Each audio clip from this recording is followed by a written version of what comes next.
सभी साथियों को जय भीम। रानाडे, गांधी और जिन्ना, इस बुक में बाबा साहब ने जो है विस्तार से बताया है कि रानाडे जो है वास्तव में एक महान व्यक्ति थे, क्योंकि उन्होंने उस समय जो है संघर्ष किया था जिस समय जो है उनके ही धर्म के लोगों ने और उनके जो है लोगों ने जो है उनके विरोध में जो कार्य किया।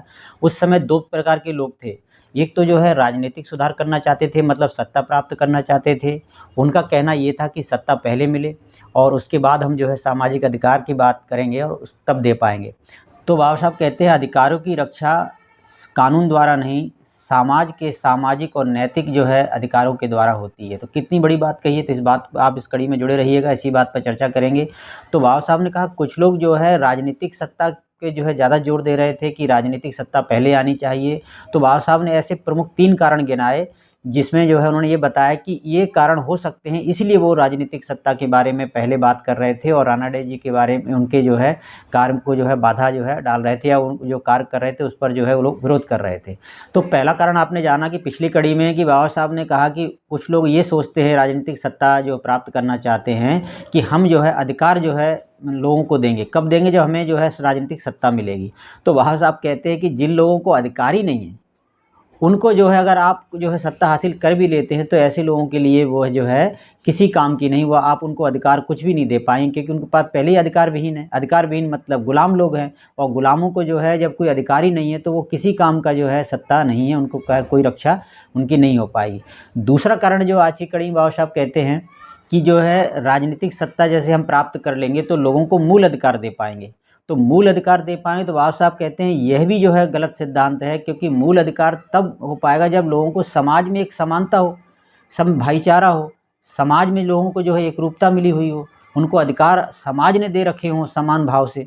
तो उनके अंदर ऐसा नहीं है तो कानून कौन सा भी बना लो, वो जो है बेईमानी है। सत्ता आप कितनी भी हासिल कर लो, कुछ भी कर लो, लेकिन वो बेईमानी है, क्योंकि उन लोगों के लिए आप कुछ नहीं कर पाएंगे, क्योंकि उनको जो है अधिकार ही नहीं है।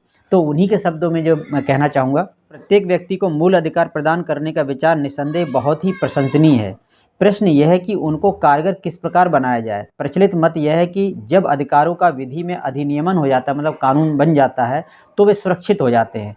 यह फिर एक अनुचित मान्यता है। अनुभव तो यह सिद्ध करता है, बाबा साहब कहते हैं कि अधिकारों की रक्षा कानून के द्वारा नहीं बल्कि समाज की सामाजिक तथा नैतिक चेतना के द्वारा की जाती है। तो ये बहुत महत्वपूर्ण बात है। जो लोग कहते हैं बाबा साहब ने कहा नहीं राजनीतिक सत्ता से सब कुछ हो सकता है, तो उनके लिए बाबा साहब ने यहाँ पर बात कही है। इसलिए मैं पहले भी कहता हूँ कि बाबा साहब ने कब क्या कहा, उस समय की राजनीतिक, सामाजिक और उस समय के परिवेश स्थिति को समझना होगा, तब जाकर जो बाबा साहब के वास्तविक उद्देश्य को समझ पाएंगे। तो बाबा साहब ने ये बात भी कही है। अगर वो बात कही है सत्ता वाली बात, तो यहाँ पर भी बात कह रहे हैं। तो बाबा साहब कहते हैं यदि सामाजिक चेतना ऐसी है कि वह उन अधिकारों को मान्यता देने के लिए तैयार है जिसका अधिनियमन कानून करता है, मतलब कानून के द्वारा जो अधिकार दिए गए हैं लेकिन उसको जो है समाज उसको मानता है, उनको देना चाहता है, तो अधिकार सुरक्षित रहेंगे। परंतु यदि मूल अधिकारों का समुदाय द्वारा विरोध किया जाता है तो कोई कानून, कोई संसद, कोई न्यायपालिका वास्तविक अर्थ में उनकी गारंटी नहीं दे सकती। तो इसी तरह से भारत की बात की जाती है तो अमेरिका में निग्रो लोगों के लिए यही बात जो लागू होती है, जर्मनी में यहूदियों के लिए और भारत में अछूतों के लिए मूल अधिकारों की कोई उपयोगिता नहीं है। क्या उपयोगिता है बताइए?